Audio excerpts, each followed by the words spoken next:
기업에서 사용하는 메일 서버가 해킹 위협에 노출된 채 그대로 방치되고 있는 것으로 YTN 취재 결과 확인됐습니다. 다크웹에 보안이 취약한 기업의 메일 서버 IP를 판매한다는 글까지 올라올 정도인데요. 이런 이유로 국가기관이 각 기업에 보안 점검을 독려하고 있지만 따르지 않는 곳이 여전히 많은 것으로 나타났습니다. 김철희 기자가 취재했습니다. 특정 브라우저만으로 접속할 수 있는 다크웹 사이트에 올라온 글입니다. 보안에 취약한 특정 기업의 사내 메일 서버 IP를 판매한다는 내용입니다. 기업이 어느 나라에 있는지 어떤 취약점을 공략해야 하는지까지 도표로 만들어 정리해 놓기도 했습니다. 아예 IP당 가격을 경매에 붙인 곳도 있습니다. IP라는 거는 그 서버에 접속할 수 있는 유일한 번호입니다. 근데 이제 해킹 조직들은 그렇게 취약한 IP를 모아가지고 이제 판매자를 찾는데요. 거래가 성립이 되면 IP와 그리고 그 취약점이 이제 되는 코드를 같이 제공해 줍니다. 이를 통해 IP를 사들인 해커는 기업 내부 자료를 빼가거나 이용자들에게 공격을 가할 수도 있습니다. 국제 해킹 조직이 취약점을 악용해 해외 3만여 개 기관을 공격하고 랜섬웨어까지 유포한 사례도 있습니다.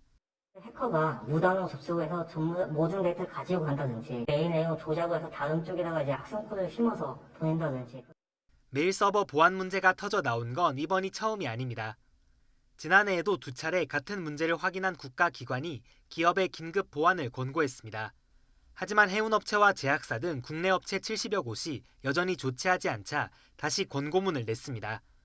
국정원 등 관계기관은 공격 대상인 기업이 보안 조치 권고에 따르지 않으면 효과가 반감될 수밖에 없다고 지적합니다. 실제로 경고를 무시하다 해킹 피해에 노출되는 사례는 꾸준히 나오고 있습니다. 지난해 3월 국내 한 연구기관은 특별 점검에서 보안 강화 대책 마련을 권고받았지만 이에 따르지 않다가 결국 해킹 공격을 받았습니다. 국내 한 방산업체 역시 지난해 4월 보안 경고를 무시했다가 2달 뒤 내부 시스템을 해킹당했습니다. 전문가들은 보안 권고를 받은 기업은 가능하면 빨리 최신 소프트웨어로 업데이트부터 해야 한다고 말합니다.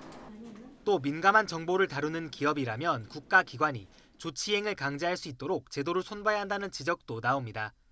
이 취약점 정보를 통보받았을 때는 조속히 패치를 하도록 할 제도적 개선 사항에 대해서는 검토할 필요가 있다고 생각합니다.